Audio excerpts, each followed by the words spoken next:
special guest Nigel Parkinson, comics artist on Thunderbirds and Stingray and the Beano. News which will be quite Richard James focused, annoyingly. Hooray! And more from the Randomiser, which might also be Richard James focused. Oh, we don't know because it's really? random. It's random. The Gerry Anderson Podcast with Jamie Anderson, Richard James and Chris Dale.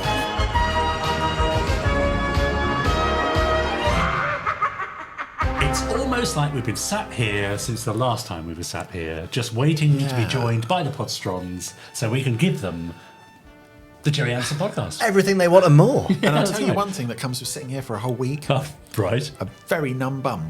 Yes, I'm also feeling I'm feeling that. a bit numb-bummed. Yeah. You? Yeah. Welcome to this Numbum edition There we go. of the Gerry Anderson Podcast Yes. with Chris Dale, Richard James, and me. That's not really the beginning that I had planned, really. Three numbers. Brilliant. What have you been up to since last week, Chris? Well, I ate some marshmallows. Right. And I had a sip of water. Okay. And Doesn't get that's out about much, it. does he? Not really. No. No. Not He's reading any more busy. books recently? No, sadly not. Oh, all right. Anyway, shall we crack on What with have you some been up to? Jamie, would you like to read out some YouTube comments that we've had beneath our previous podcast? I would love to. Yes, so this is under episode 330. Yes. Or 330, as most humans would say. True. Penquilla says, yay for Dick Spanner.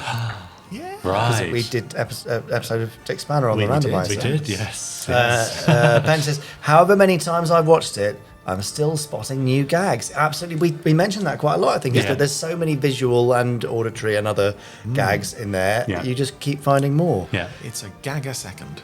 it is. Or more, possibly, Or more, yeah. The Bill podcast commented. Oh, yeah. Saying, woohoo, Chloe Vincent Oh, is yes. back and sounding better than ever. Winky face. That'll be a comment about Natalie Rolls, who joined us. Yes. And provided us with a revoiced Yes. portion of Predator and Prey. That was such fun. She was quite narked that she had been revoiced in the series. I think many people who were revoiced were quite Yeah, narked, that's right. weren't they? That's right. I Exactly. know Idris Elba is very annoyed. Yes, constantly. He's always talking about it. We won't let it lie. And Misubisu, shall we say? oh, yeah. Or I don't Misubisu? I don't know. Could be. Tiramisu? Says, awesome interview with Natalie. Thanks heaps. Yeah, was good. Pleasure. First time I've Lovely, been called Heaps, but Thanks, Heaps. Yeah, I like it. Yeah, lovely to have Natalie though, wasn't it? That was great. That was quite so fun, huh? yeah. Recreating she was scenes lovely. from Space Precinct. Yes, as well. you enjoyed that, I didn't did, you? of course I did. Talking of enjoying things, shall we settle back and enjoy some Gerry Anderson news? Is there any? I know what's coming. Go on then. It's the Gerry Anderson news.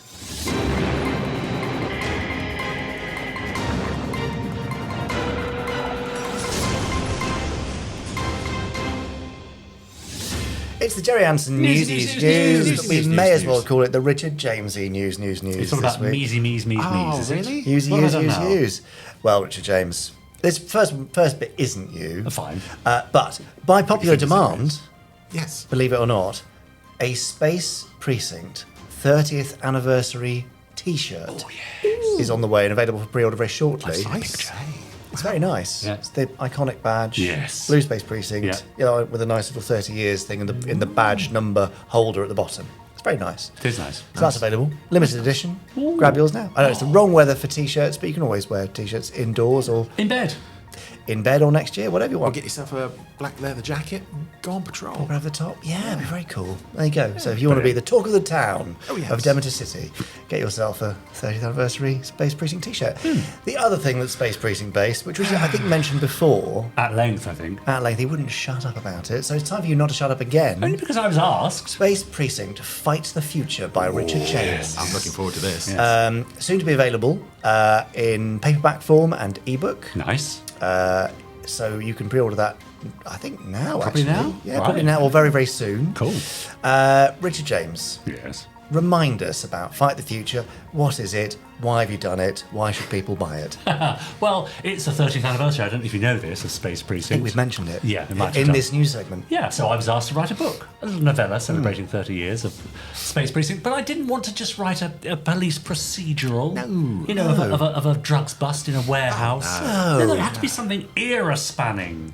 I wanted something where we saw a young Brogan, and then we saw a Brogan now, and maybe even a Brogan in the future. Oh. So we find, well, Sergeant Brogan with the LAPD.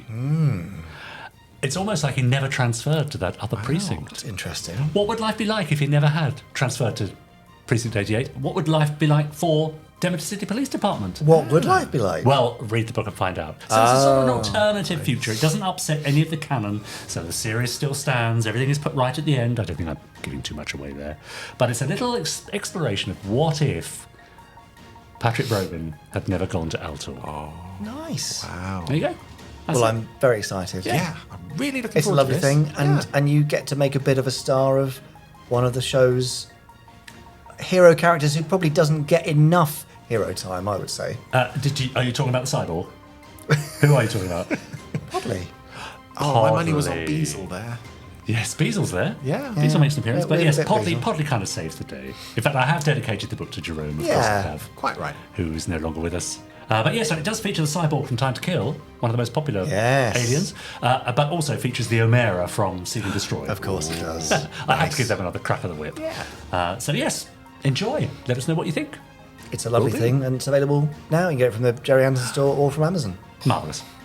There you go. Oh, that's it. Sorry, I've done quick. it. See, that was all, quick. all Space Precinct, all 30th anniversary, Yes. mostly Richard James. That's the end of this week's Richard James / Gerry Anderson news. News, news, news, news, news, news, newsy news. News, news, news, news, newsy news, That's news. a Star Trek, isn't it? News, news. Yeah. News, news, Very good. news, It's beautiful. news, Yeah. news. Well, I think Thanks. I've used all the Anderson themes. So we're going I'm off running piste out. a bit You've now. used Maybe all the we'll be Anderson on like themes. Bergerac within a few weeks' time or something really nice. Bow. Newsy, newsy, news. Actually, that would work, wouldn't it? Yeah. Right, something to look forward to. Oh, really? Talking of things to look forward to, are you looking forward to the first part of my interview with Nigel Parkinson, Beano artist? I certainly am. Well, let's Yes. hear it and see it right now, shall we? Okay. Yeah. Well, it's a pleasure to welcome Nigel Parkinson to the Gerry Anderson podcast. Thank you. It's very nice to be here. Now, it's interesting.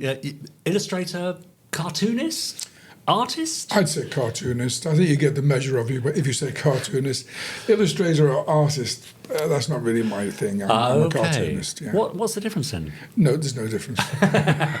But to anyone who's glanced even at a comic over the last 44 years, I'd say. they'd certainly be familiar with your Yes. work. Latterly with the Beano, but even that is, 20 years or so, isn't it? 26 years Yes. with the Beano. Crikey. It creeps up on you. you know. Doesn't it just? Yeah, I've worked for a lot of comics over the years. I started on a girls' comic. There's no shame in that. No. And I worked for lots and lots of comics, including, as we'll find out later, Yeah. something very pertinent. Yes, well, this is the Gerry Anderson podcast, of Oh, yeah. course. So we'll be talking about your work for Thunderbirds, Stingray, and also a discarded Captain Scarlet cover. Yeah. But never quite. Shame. Yeah, shame. yeah, it's a shame. good one. It really is a good one. But let's go back to the beginning then, if we can. Okay. So, how on earth did you end up doing what you're doing? Do you know what? That's a very interesting question. I just always wanted to do it. I never, for a moment, thought that I wouldn't end up doing it. Really? So I just did it, and I can't offer any advice to people. I can't explain. Well, that's those questions gone then. I can't explain how it's done. I just did it, and it's a bit baffling sometimes because I'm not like the greatest artist, and I'm not the most brilliant negotiator with publishers, but somehow it's all worked out fine. But you must have showed an aptitude as a kid, or I was at always school, or drawing. doodling and No, I was serious drawing. Yeah. My granddad, my mother's father, had been a stonemason in the 1920s, and we lived in his house. And when I was he died just after I was 2. So before that, he encouraged me to draw one day. Right. And funny enough, I do have these drawings that I did that day by Wow. complete fluke. Yeah, and I remember him looking at it and saying, "Can I look at that?" And he looks at it and puts his glasses up. Right? yeah. That's very good.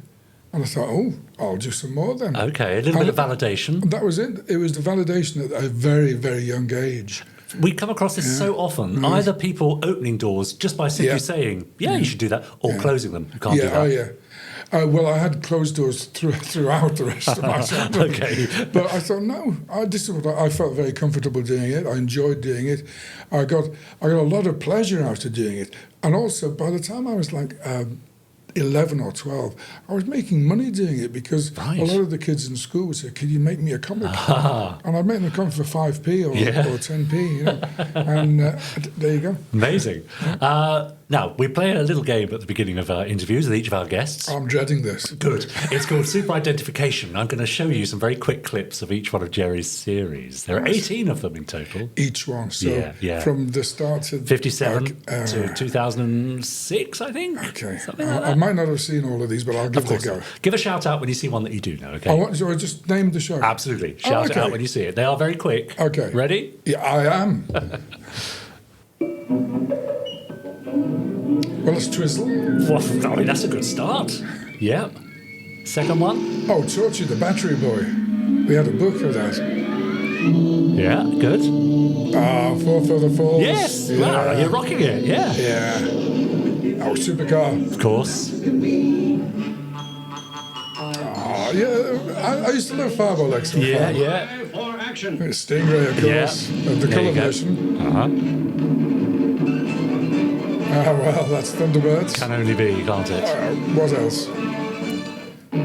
Yeah, Captain Scarlet. When will you start to struggle, do you think? After Joe 90. The Secret Service. Yeah, well done. Yeah, good. Yeah. UFO, that was a good one. Wasn't it? That's The Protectors. Yeah, a lot of people stumbled on that one. All right. That must be Space 1999, which I've never seen, by the way. This is an emergency. Terrorhawks. I remember the Yeah. great fuss about that when it came out. Oh, yeah. Is that, I don't know, Dick Spanner? It maybe? is. Oh, is Yeah. it? This one? Go on. Space Priest? Yes. Lavender Cast? Yes. Are we in for a full house here, Nigel? There's one more coming up. I bet I don't get it. Is that Captain Scarlet Yeah. revamped or Yeah, whatever? it is. It is exactly Oh, it. there we are then. Oh, Yeah. yay me. There you go. Take That's that, Lee Sullivan. new Captain Scarlet, the last one. Yeah, there CGI you go, imagining. Yeah. I mean, Not that's a bad, full though. house. Not bad. Look at that. Oh, that's me. That's 18. you. You'll be up that end of the Yeah, table come on. Bring next it time on. when I get the blue tack out. Great. Okay, so Gerry Anderson obviously made quite a mark on you. It did. You know, in the olden times, you people won't remember this, you're far too young, but in the olden times, there were only 2 channels on TV. I remember it well, yeah. And so you had to watch what was on.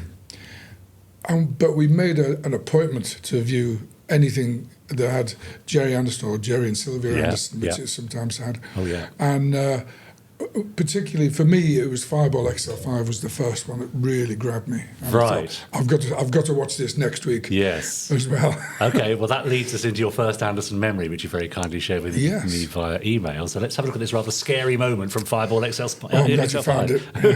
Here we go.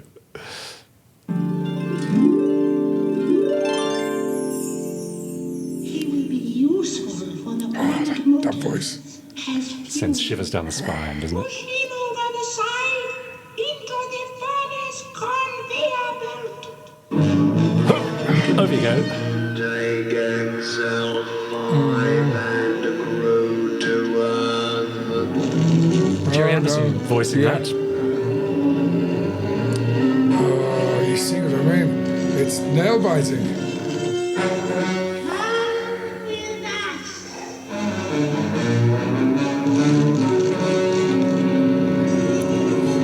That's it. That's what I remember. Really? That. Yeah.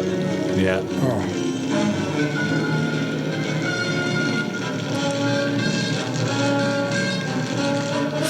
Will he make it?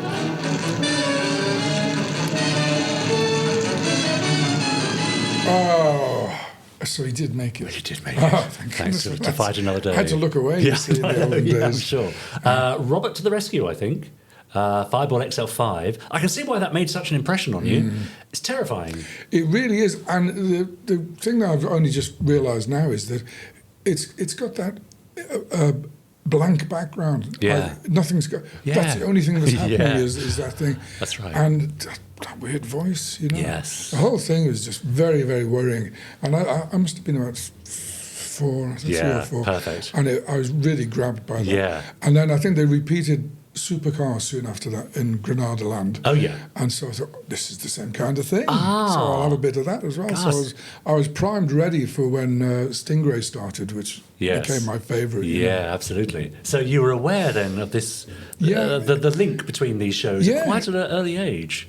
Because a lot of the other things that were on at the time were things like the Wooden Tops, which was also puppetry, but not supermarionation. Rather twee, wasn't it? It was. Yeah.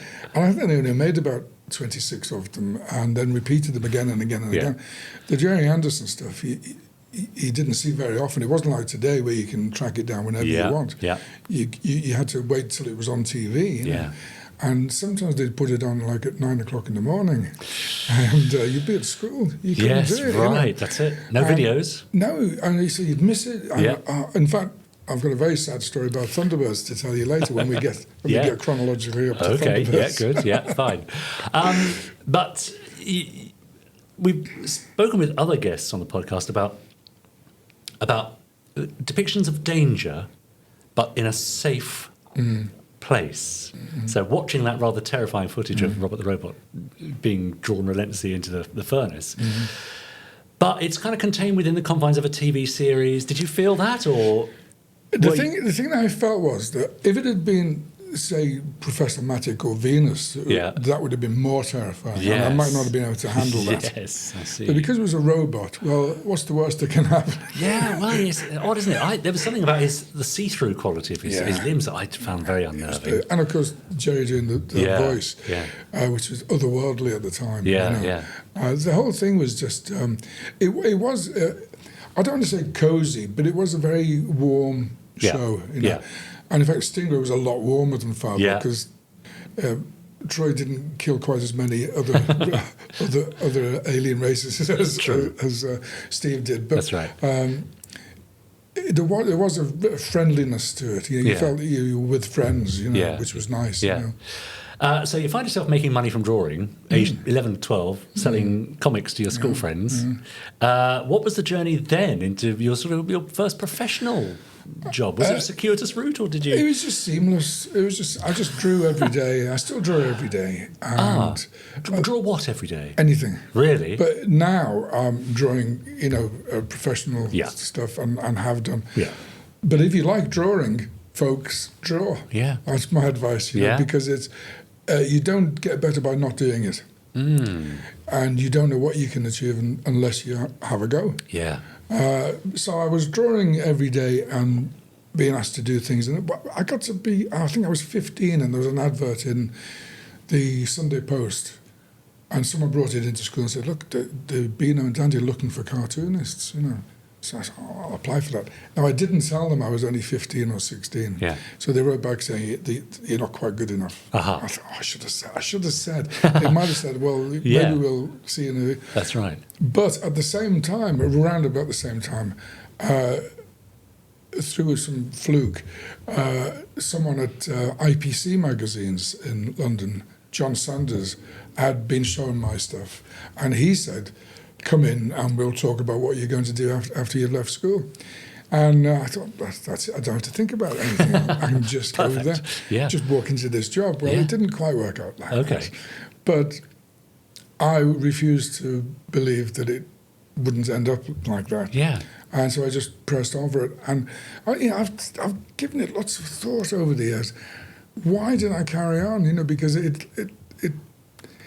I've got letters from publishers and editors saying, don't bother trying to be a cartoonist in comics because A, you don't get paid much. B, it's not a very nice job. A lot of people think it's, a bit of a reprobate if you're drawing for comics. Yeah. It's comics, it's for kids. Why would you want to do that? Why don't you get a proper job? And these were from publishers and editors. This wasn't from the general public. God. Great. So I was... but I wasn't put off because I know what I want to do. I want to do that. We had great comics in the 60s called Wham and Smash and TV21, and I just thought, well, this is what I want to do. I want the kids of the future to be reading stuff that I've done, which has the same effect on me that the people that I'm reading now. So I just pressed on and did it, and just sheer persistence. I would persist. Yeah. You know, I just ask. In those days, we used to write letters and occasionally make a phone call. Yeah. If you were feeling brave enough. Yeah. And so I would just do that, and eventually I picked up one or two little jobs. And by 1980, the same week, I got a job from DC Thompson for a girls' comic and a job from IPC magazines for another girls' comic. So I was in. Yeah, absolutely. Extraordinary. Yeah. I've got a picture that... this is how you came to my attention, and I thought you might be a great guest on the podcast. Someone flagged this up on our Facebook group that you had posted a very early drawing of yours. Let's have a look at this. This isn't how I draw now, folks. So, talk us through this, Nigel. How old are you here? Well, that was the day the second episode of Thunderbirds was shown in Granada. So I reckon that would be September, October 1965. So that'd be 6. Right. I missed the first episode of Thunderbirds. That's the sad truth. Wow. I got home just in time to see the grill of Fab One right at the end, and then the globe. Right at the very end. That's all I saw. But that was enough. I thought, I'm going to like this series as well. Yeah. And so the second, I thought, I'm not going to miss any more. From now on, I'm going to draw what happened. And so the second episode, I sat and I drew the characters, as you can see, as puppets. I didn't draw them as people. I drew them as puppets. And I think it's pretty good for a 6-year-old, to be honest. Yeah. I was trying to get the shape of the hat. That was the hardest thing. Right. The one on Alan looks pretty good. Yeah, it does, yeah. And Jeff's eyebrows are pretty good. And Brains, of course, with his pens in his pocket. That's pretty good. Yeah. I've even got the buttons on his coat. Yeah. So obviously that's Virgil, isn't it, up there? Yeah. So you can see who they're supposed to be. Absolutely. So I was quite pleased with that. That's one example of I was drawing every day. Was this a way of capturing these characters between times while you waited for the next episode? Yeah, because the only other way you could do things was by reading TV 21. And if you were lucky, there'd be 1 or 2 photos in that. Yeah. And at the time, it wasn't even in TV 21. It wasn't until January '66 that Thunderbirds began. So there was no other way. Yeah. That was it. It's funny, we have a lot of viewers and listeners, we call them Podsterons, of course we do. And they have their own Facebook group, of course they do. Mm-hmm. And they post pictures of their cosplay and their models and a lot of art. Really? Is there something in the fact, recreating it makes you part of it? Is that the joy of it, do you think? I think it was for me. It probably is, because everyone talked about it. In those days, it was a new thing and it was exciting. So it was like, it wasn't a niche thing or a cult thing. It was everyone was talking about it. Even the adults loved Thunderbirds. You know? And so it was something that you said, remember this? This was on. This is what we like this, don't we? So you're part of it. You're part of the thing that's on the TV, but you're part of it in a general way with all your friends and neighbours and relatives and everyone. Yeah. It was a big deal in 1965. Yeah, so amazing. It was one thing I've just noticed about that though is I've made them all the same height, and I think they did. The puppets were the same height, weren't they? Apart from 1 or 2 exceptions. I think so. And I wonder why I noticed that. An eye for detail at such a young age. There you go. Yeah. Talking of an eye for detail, let's have a look at you in action. This is a little video of you bringing life to, one of our most famous comic book characters, Dennis The Menace. Yes, that's him. Yeah. Let's have a look at this.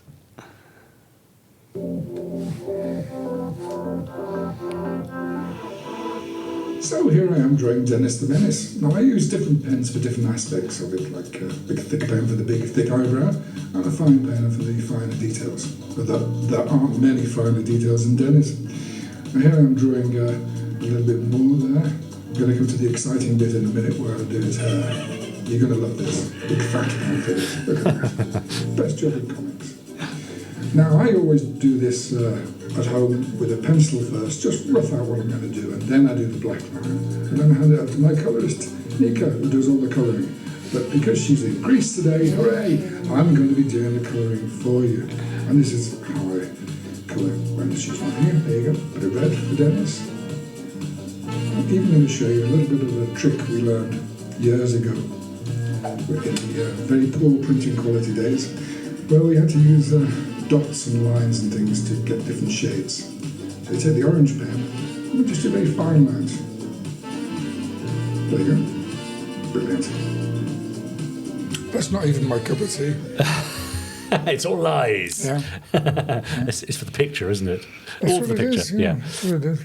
We have lots of guests on the podcast who've worked on Gerry Anderson's shows, and one question I ask them is always how much part of that lineage and responsibility do they feel, particularly actors who've done like audio productions, modern day audio productions of old Fireball XL5s, Stingrays. How much?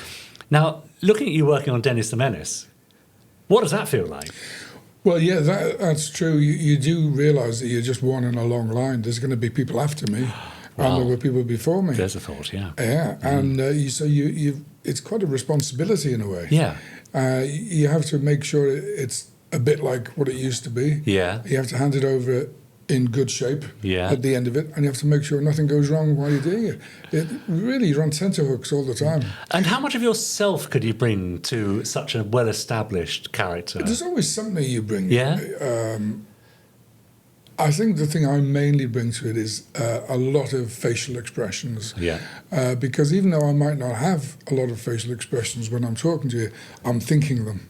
Okay, yes, I can imagine, yeah. So I like to do a new expression every week at Dennis. Right. And I've drawn them a long time. So it's a lot of new expressions I've invented. Wow. Now, what's the process then? Talking as a layman, how does it happen? Do you get the story? Do you get the dialogue and then you draw to that? Generally speaking, yeah. With Dennis, that's what happens. Right. We have a writer, Nigel Parkinson, who's a great writer. He's also a cartoonist, so he sends his scripts in the form of a cartoon script. Perfect. You know? And Great. then so that takes a lot of that.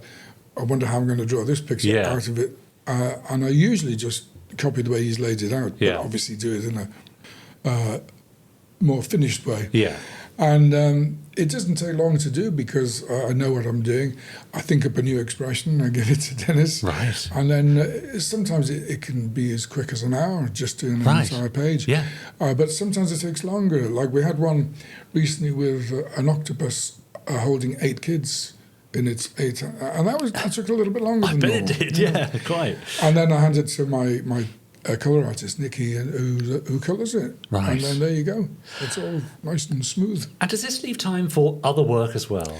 It does. Right. I'm open to any office jobs. Yeah, okay. So you do commissions and so on? Oh, yeah, I do a lot of stuff. Right. In fact, most weekends I'm at a Comic-Con doing one-on-one drawings. Yeah. In fact, I don't know when this is going out, but I've got loads coming up. Oh, go on, name them. This will be sort of early November, I think. So I've got Kensington Olympia in the middle of November. Yeah. I've got Birmingham MCM in December, end of November, early December. And I've got Sale Comic-Con in Manchester. Oh, yeah. In, I think, sometime in early December. Okay. Yeah, I've caught me on the no, that's good. And also next year I've got other stuff. So. And do you enjoy these sort of face-to-face? Well, do you know what? When I started doing them, I didn't want to do them because I'd done one and hated it. Right. And then to teach my colour artist, Nikki, a lesson. Yeah. Because she always wanted to go to them and I would say, no, I don't do them. She said, no, come on, let's do them. I said, no, I don't want to do them. The teacher led the show that they were horrible. Yeah, but... I waited until I was offered one in the worst possible place at the worst possible time. Don't name it. No, but it was on the northeast coast in February. And I thought, that's going to... She's from Greece, she'll hate it, you know. Yes. But she loved it. And then so we were then committed to do another one in Glasgow, and then we did one in... We've done 153. Wow. Over the last 7 or 8 years. Wow. And that's that's a lot. When you consider we took like a year out in 2020 when no one did anything. Yeah. It is a lot, and I've grown to really enjoy them. What do you enjoy about them? Well, I particularly enjoy the money. No, I mean I particularly enjoy the big ones because you meet a lot of people, but there's not a lot of time to sit there and think, why aren't people coming up to me? Okay, yeah. The big ones, it's just heads down drawing. Okay, thank you. Here we go.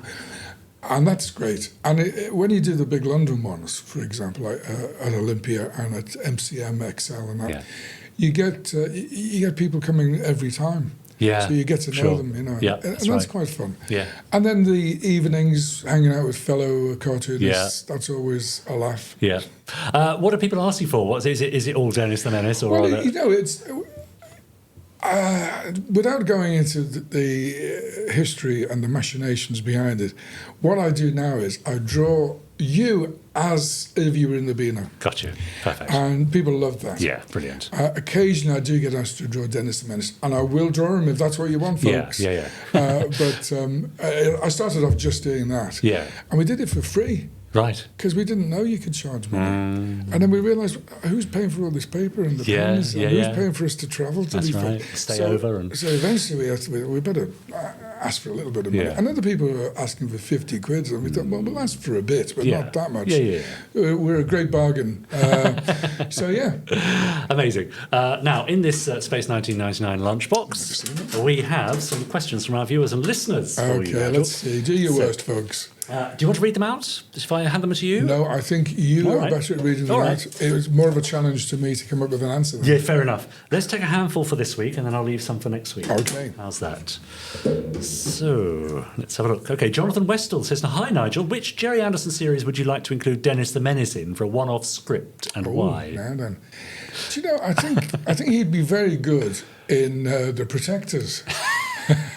That was not what I was expecting you to say. But when you think about it, you know, why not? Well, why, is what I would say. All that spy intrigue in 22 minutes. That's nice and compact. He's a disruptor, isn't he, Dennis? Well, this is it. You see, what he does best, you need protecting from him, wouldn't you? I love that. That's hilarious. John Stock says, hi, Nigel. I haven't read the Beano for ages, but Come had on. a look now Come that on, you're John. on the podcast. Yeah, all right. Do you do other artistic work other than in comics? Yes. I'll do anything anyone asks me. Yeah. But generally speaking, I work 7 days a week at comics or at Comic Cons. So I don't have a lot of free time. But if someone wants something doing, I don't draw for the sake of it. You know, I don't have paintings. And what do they call landscapes in the attic or anything? Oh, right. I don't have an attic. No. But you know, I generally draw comics. We haven't yet spoken about your journey to the Beano and how that happened, really, and how you ended up mentoring Dennis the Menace and other characters as well along the way. John, exactly. So how did that come about? Well, my ambition really as a kid was to draw the Bash Street Kids. I thought this would be the ultimate thing to do. Yeah. And I've done that many times. In fact, for a long while, I was actually the official Bash Street Kids guy. But another story. Yeah. How I got into the Beano was, for 17 years, I asked. Right. Once a year, every year, I asked the editor, "Can I be in the Beano, please?" And he'd say, "Oh, you're not quite ready yet, you know." And I'd draw Dennis and the character, and he'd go, "Yeah, the characters are good, but Dennis isn't quite right." It went on and on and on and on like that for 17 years. And I was doing other stuff. I was doing, as you'll see later, I was doing other stuff. And one day, someone was ill, and so they said, "Can you fill in on this thing?" It wasn't even Dennis; it was Roger the Dodger. Mm-hmm. So I said, "Yeah, come on." So I did it, and I took my time to meticulously make it look like the guy who usually does it. Yeah. You know, and the next week I got another script of another character, and then the next week another. Within about 2 months, I was getting 2 or 3 scripts a week, and they tried me out on every character. And when they saw that I could draw, they call it ghost artist, when you draw like someone else. Right. And it used to be a very fine trick to have up your sleeve to be able to draw like anyone else, because then if they were sick or retired or died or, God forbid, took a holiday, you could fill in for them. Yes, I see. So I did a lot of that, and then one bright and happy day, they gave me a job to draw every Beano character in a little 64-page booklet. And having done that, within a couple of weeks, I got to do my first Dennis. I was going to say, surely that's enough, isn't it? Yeah. Wow. Well, eventually it was. Yeah. And then they said, "Oh, it's just to help out, do a Dennis." Okay. I said, "Well, I've done a Dennis. Yeah. You know, I've done the cover of the Beano and the lead story." And then a few months later, I did another one. And then a few months later, another one. Within about 2 years, I was drawing maybe, of the 52 a year, I was drawing maybe 30 of them. And then by about 2006, I was drawing all of them. Yeah. And then eventually in 2012, I was asked to be the official guy. Yeah. And so I thought, well, yeah, okay, Yeah, I'll yeah, do that. yeah. And there we are. It's an incredible story, isn't it? I mean, are you aware of just how ridiculously improbable it all is and how you ended up doing exactly what you wanted to do? About 5 or 6 times a year, I think to myself, how did I get here? Yeah. Because I did try and get there, but not in any way that you could say, well, here's how you tried it and read it. I just it's just sheer willpower. Yeah, That's all it was. That's funny. Okay, another question here from Willow Lambden Smith. Hi, Nigel. Great to see you on the podcast. My question is, who is your favourite character from Anderson that you've drawn and why? Oh, that's a tricky one. I think my favourite character that I've drawn was Commander Shaw. Oh. From Stingray, because you could make him really irascible. Yeah. And I like drawing irascible. Okay. As you It's can character, tell. isn't it? It's, yeah. He really is a character. Yeah. Marina is just like, she only has one expression, and I like expressions. Yeah, I see. Troy, he has a stern look and a smiley look, and that's about it. But Commander Shaw, you can imagine him getting really cross about something. Yeah, so yeah. I enjoy drawing him. Yeah, interesting. Yeah, I like that. And finally for now, Steve Bushell says, hi, Nigel, lovely work. You say you've been drawing for 44 years. You must have started as a toddler, says Steve, who's being very flattering. Which was the first work you did that earned your money? And when did you realise you could make a living out of drawing cartooning? Thanks from Steve, who can't draw for toffee, he says. Well, don't draw for toffee. I draw for money. It's a different thing. We have a different system. That. Yeah, we covered that. We kind of have, yeah. I just wanted to do it. I'd like to pick up his last point there. You can't draw for toffee. Yeah. Now, can anyone be an artist? Can anyone draw halfway decently? Can you teach it? I don't know. When I was 5 and I first went to school, I'd just started drawing Thunderbirds because it had just come on. It was September, October 1965, school year had just begun. And I just assumed everyone was drawing Thunderbirds at school. Right. And I said, come on, everybody, let's draw Thunderbirds. Opened his eyes. 4 or 5 people did. The rest were, I can't. I said, what do you mean you can't draw? So it took me till I was 5. How stupid am I? Until I realised that not everyone either wanted to draw, could draw, or liked to draw. Yeah. And I think everyone can draw, but whether they want to and whether they like it depends on how the reaction to them drawing. And as you were saying, the doors being shut, it's usually parents, school teachers, they're the people who usually shut you down when you want to do something. Yeah. And I did go through a phase when I was about 15 of thinking, well, I don't think I can draw. I don't think it's possible, you know. And so I didn't draw for about a year. And then I thought, well, what else am I going to do? Yeah, there is that. So I thought, I better get back to it. So I started to draw again. So I don't know whether everyone can draw, but I think everyone should have a go. Yeah, that's right. And if it brings you pleasure, it doesn't matter about the quality, really, does the it? thing is, whatever you draw, you personally, that's your drawing. And no one can say if it's right or wrong because it's what you've done, not what anyone else has done. So it's fine. Yeah, great. All for this week. But when you come back next week and answer more questions, look at some more clips. I'll give it a go if I can make it here. Great, okay. See you then. Thanks, Nigel. Thank you. Thanks so much to Nigel Parkinson for joining us. Cheers, I Nigel. might interview next week. Yeah.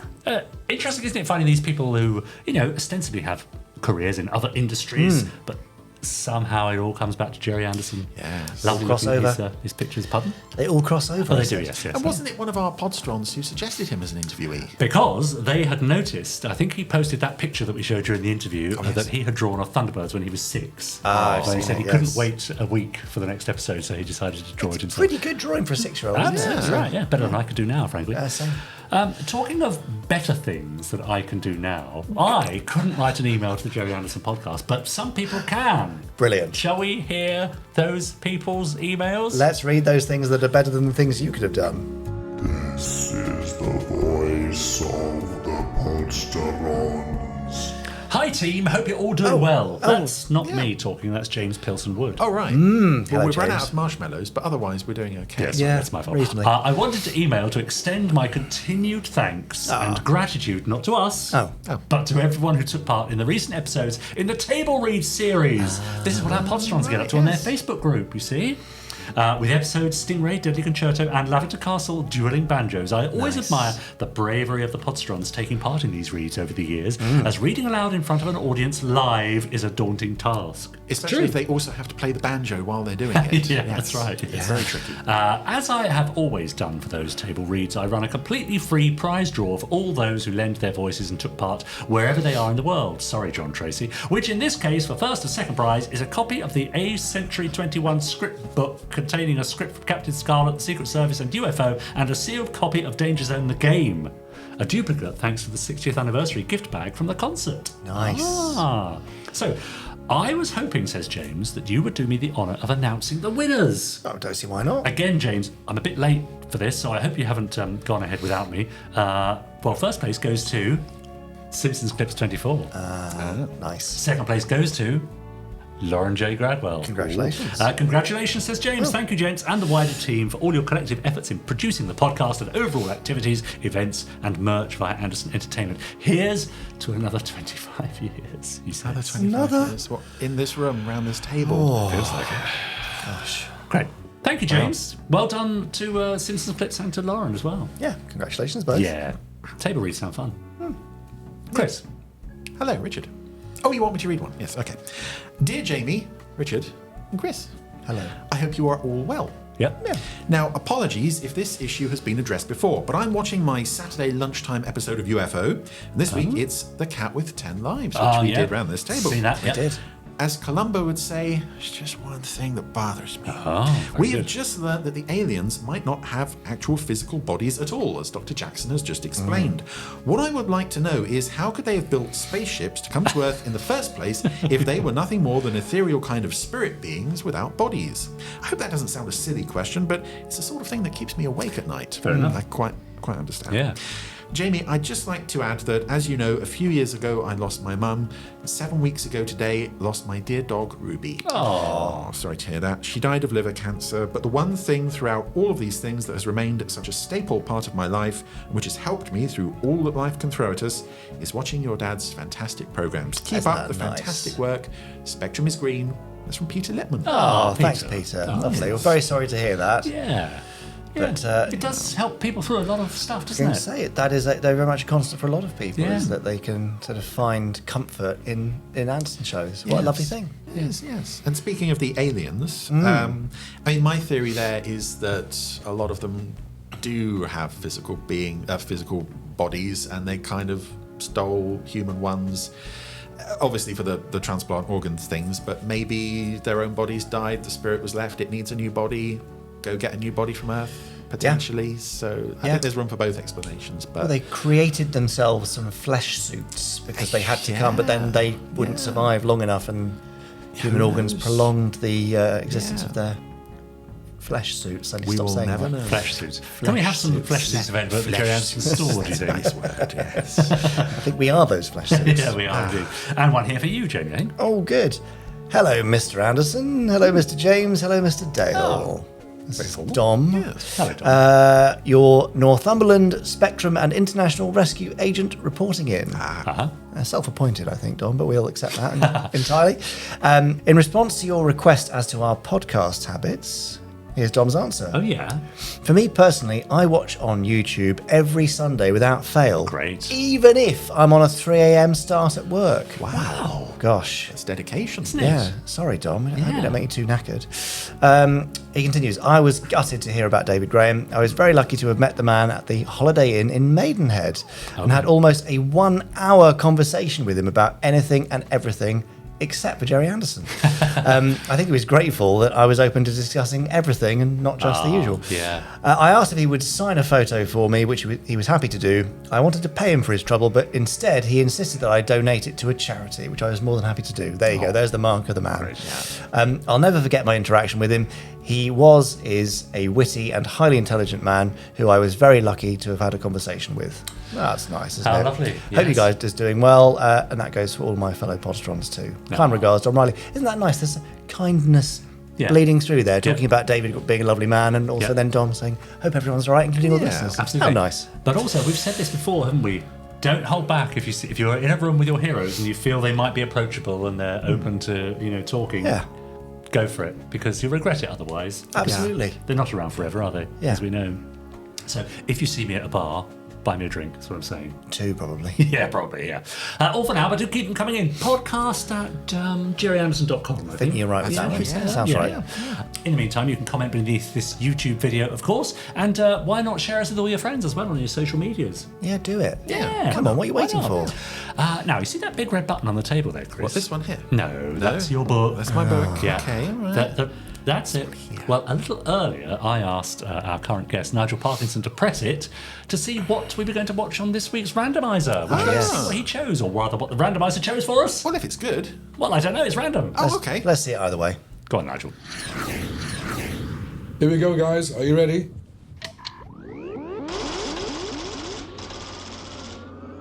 Okay. So through the black and whites again. Oh, yeah, fine. Yeah. Through the Super Mario Nation. Goodbye, Super Mario Nation. Is it going to be Protectors? No, we're past live action. Wow. Oh. We are heading towards the... Oh. Oh. Well. Well. We More. haven't watched one of these around this table yet. No. Last you're one I right. watched with you was Predator and Prey, I think, Yes, over on the there. sofa. Yes.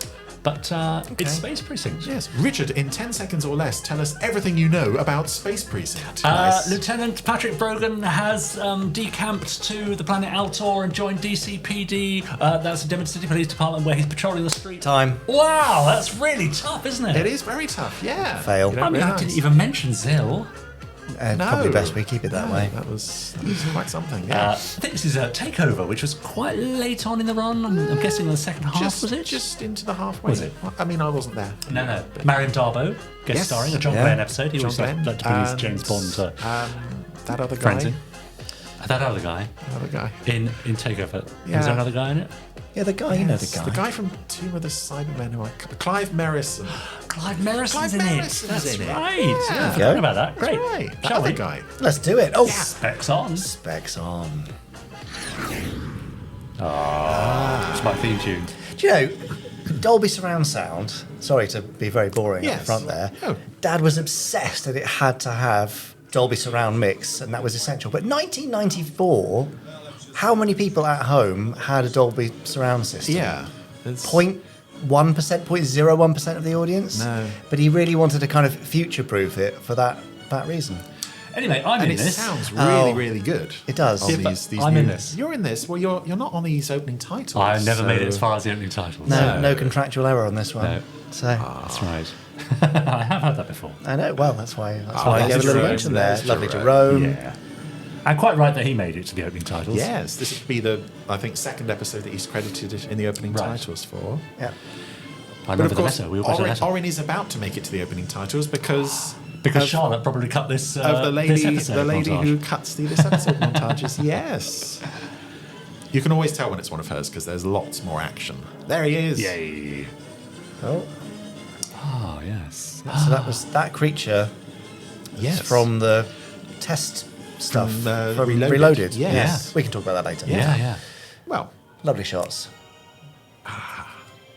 and here we have an integration of live action and models that.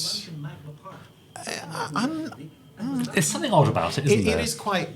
The live action is very 2D. And also the design, the But very that- 1930s pram and the Yeah. the Yeah, nanny. she's out of a It's- different era. It's really odd. But I do like the way it swoops over and the sound and the slight vibration on the camera. Yeah. Oh, these nice stop motion sections. Yes. One of the cruisers opened fire. Oh. Oh. So this is a witness statement. Oh no, she's left her pram behind. The sports hopper was blasted out of the sky. There was no warning given. The driver didn't have a chance. Whoa. You'll get your chance to act. Sit down. Internal affairs. Still has rules of procedure.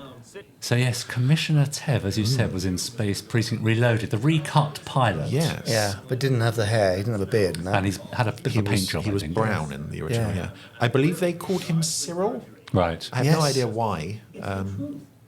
But interestingly, I mean, this was... So he's from 1991, I think, the Reloaded. Yeah. So 3 or 4 years previously. Yeah. And yet he's much more successful a creature than Morgo, which Yeah. is another fully Yeah. animatronic head. Oh, Morgo is terrible though. Yeah. I made that statement at the time because I was afraid for my life. Ask your bailiff. I'm telling the truth. Yes, It's he rare is. to join an episode sort of in progress like this. Yes. The officers flying the cruiser that fired its cannons. Can you identify them? That's Rob Thurtle in that. Is it? Yeah. I think that's Andy Dawson as the witness as well. I don't know why I know that, but And the cop got out.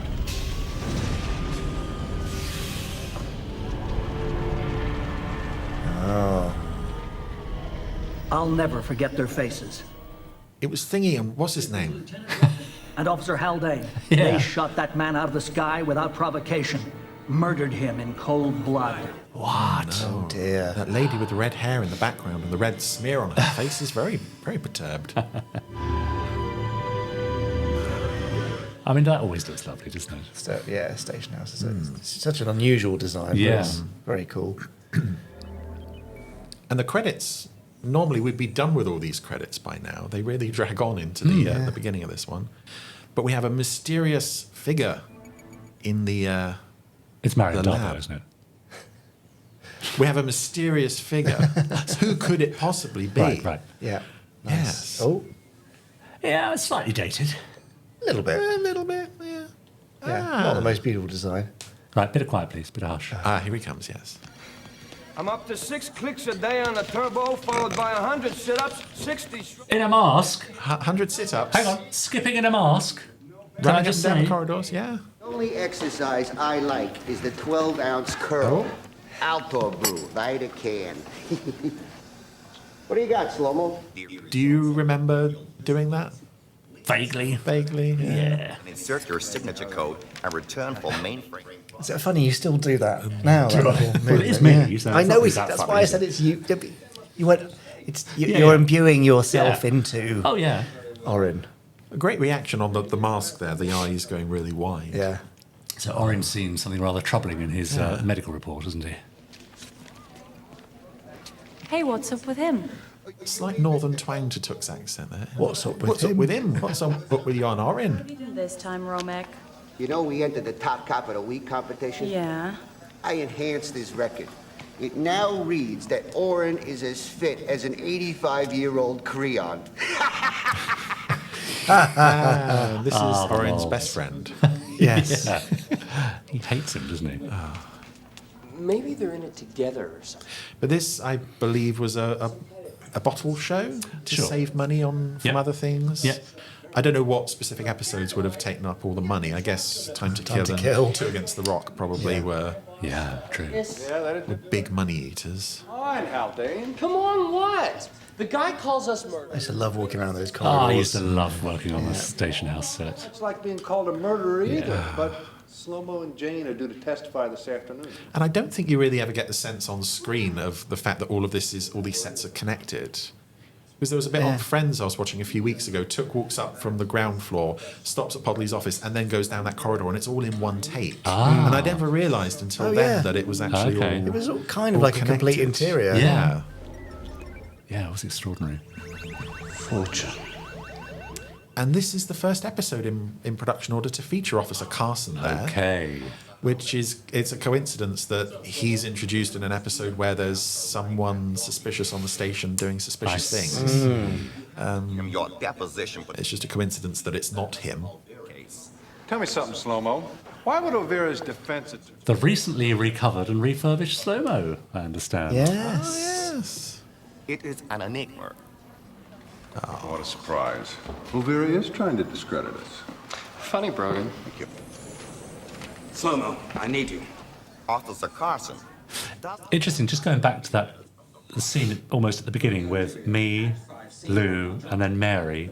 That's three creatures, three masks Yes. holding a scene. And it took us a while to get to that point. Did it? And the rumour was that it was actually Rob Thurtle's performance in The Enforcer, which convinced the producers and directors that these masked creatures could hold a scene on their own. Yeah. Wow. Hello. So, you must be the VIP. So there's Mariam Darbo, Yes. I don't know about the VIP part. former Bond girl, Yes. from the best James Bond film ever. Living Daylights. Yes, That's right. absolutely. And although she looks human, I'm not sure she quite is. Well, we heard about the witness this morning, so I Told Cambria that you'd probably be running around like a headless lizard. Come on, Jane. You know. Headless lizard. Rats.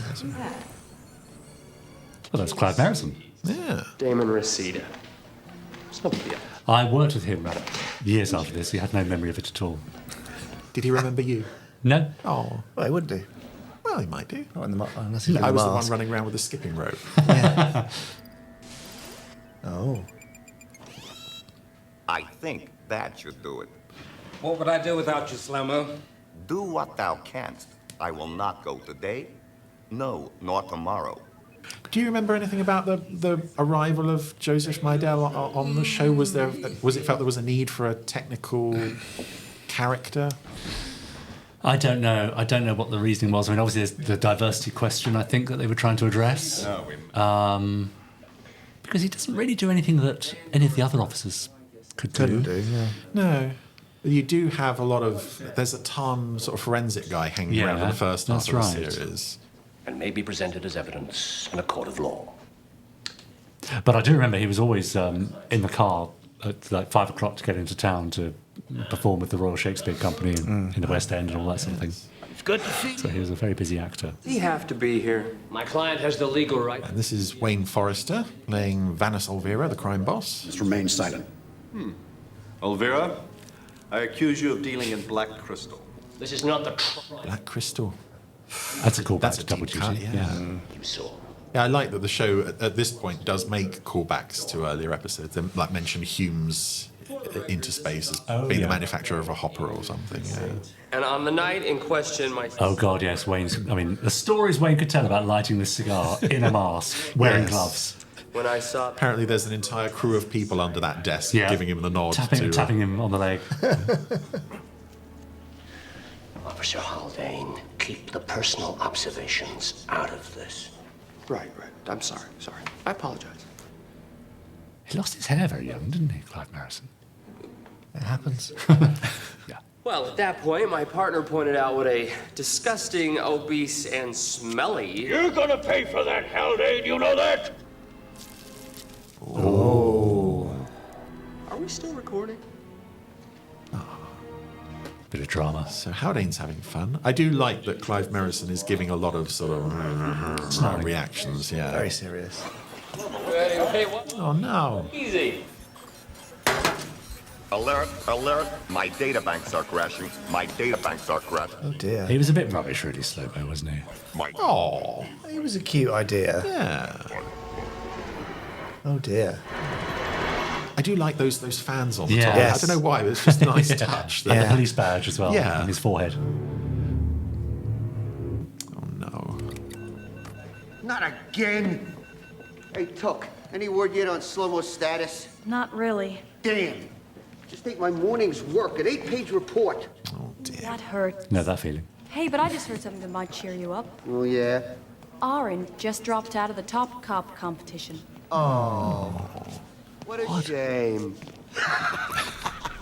His laugh is great. He's far more expressive than the other regular alien characters, I find. So there's something about the way Romek's mouth is constructed that seems to allow for more emotion. Yeah. What you have to remember every time you watch Romek on screen is how much Lou Hirsch was hating this job. It's remarkable that he gives such a committed performance. Yeah, it never comes across on screen. It really doesn't. Nasty stuff. How'd he get in there? Yeah, he couldn't wait for the show to finish. On code strings. Generational masking is called. That way there's no path to follow back to the programmer. Damage? And now he seems to be wearing a kind of a casual And we lost jacket thing, doesn't he? Yeah. But they're all Kind of a science officer type like we found it so soon. jacket. What about Slow-Mo? Can you fix him? And what's the emblem on the side of the arm? Is that SR?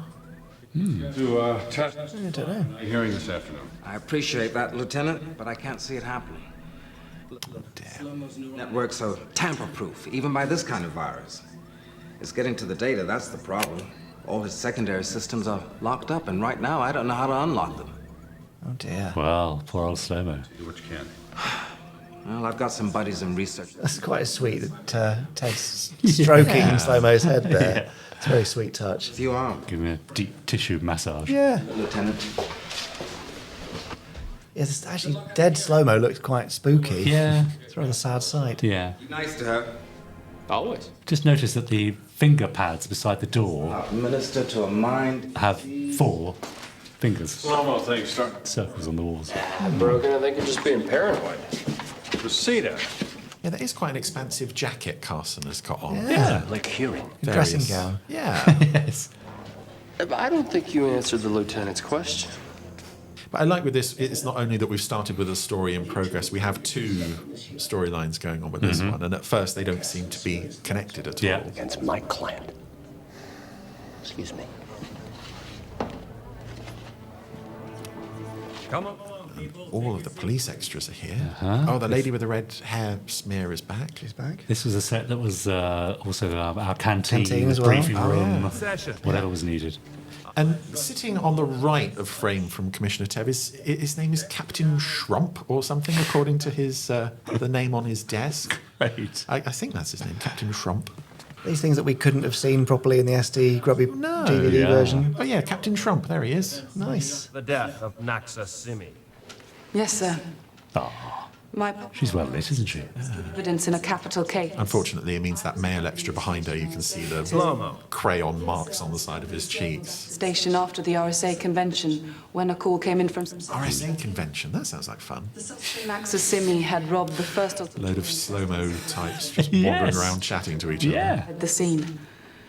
His hopper was now entering atmosphere and headed for Demeter City. Right. Lieutenant Brogan and Officer Haldane were already in pursuit when we arrived on the scene. And here comes some lovely model stuff. It's very nice. And I think this is the first time you get a full glimpse of the city. And it looks to be on an island. Well, it's New York, isn't it? Yeah. Essentially. Castle, make yourself scarce. Castle, the lieutenant's command would seem to be a direct contradiction of standard procedure. Slow-mo, how on earth did he get in the back?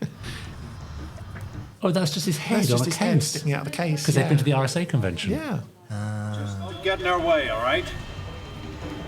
He wouldn't have fit in the front seat. Yeah. No. But, that submarine there, the Starsky and Hutch submarine. Oh, yeah. Yeah, as built by Chris Trice. Ah.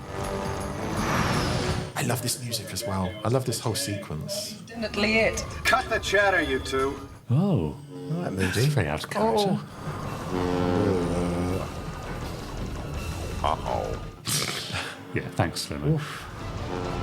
Brogan! And I love the water-based effects in this as well. It's not something you see much of No. in Anderson That's shows right. post-Derek Meddings. I've had it with this guy. Lock and load the cannons, Haldane. Lieutenant, I don't think... That's right, Castle. You don't think. But it does make Slow-mo's expression even more creepy when he's in the back and he can't move the head. Just staring. Cannon's locked and loaded. Brogan! Yes, this can't be right, can it? No. To put my cruiser in Brogan and Haldane's line of fire. But Jane wouldn't lie. She wouldn't. No. Oh. Something's going on here. But they fired anyway. Kaboom. Nice. That was murder. Oh, wow.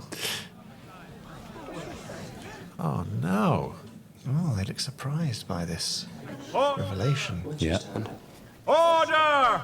Or I'll clear this room! And then nobody will have an inquiry. Officer Castle, are you saying the suspect in the hopper did not fire on Lieutenant Brogan and Officer Haldane?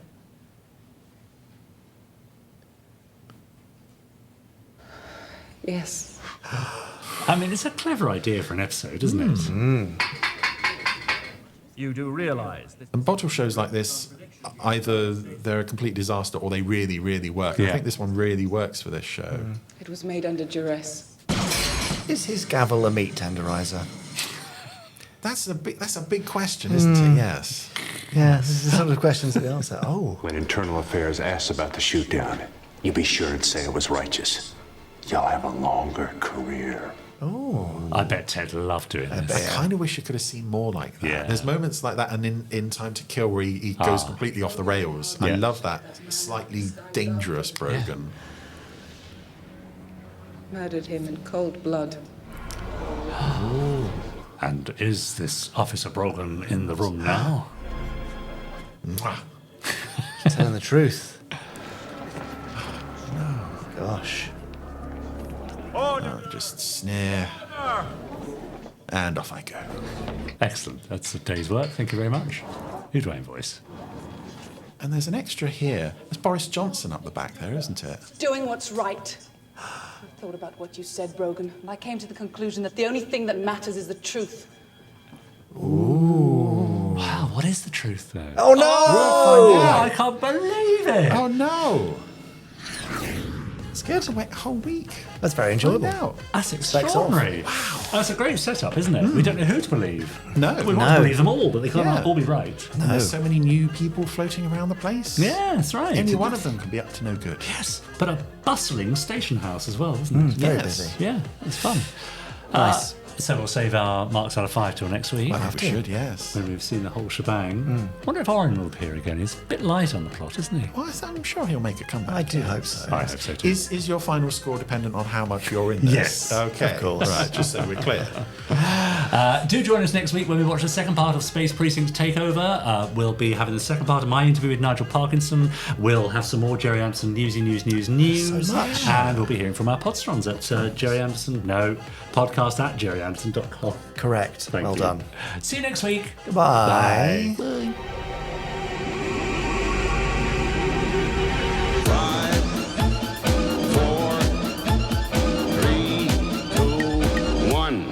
Let's get started.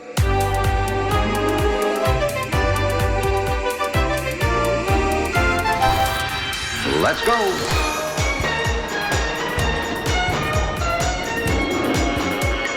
Spectrum is green.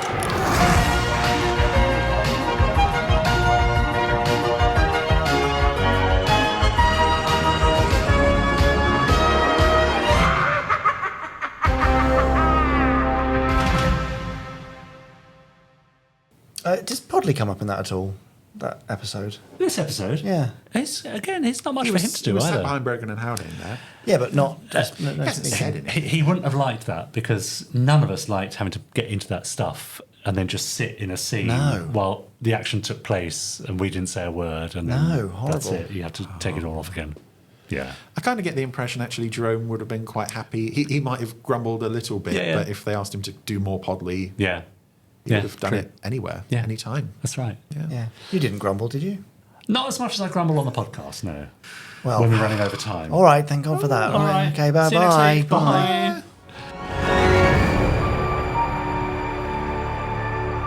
That was an Anderson Entertainment production.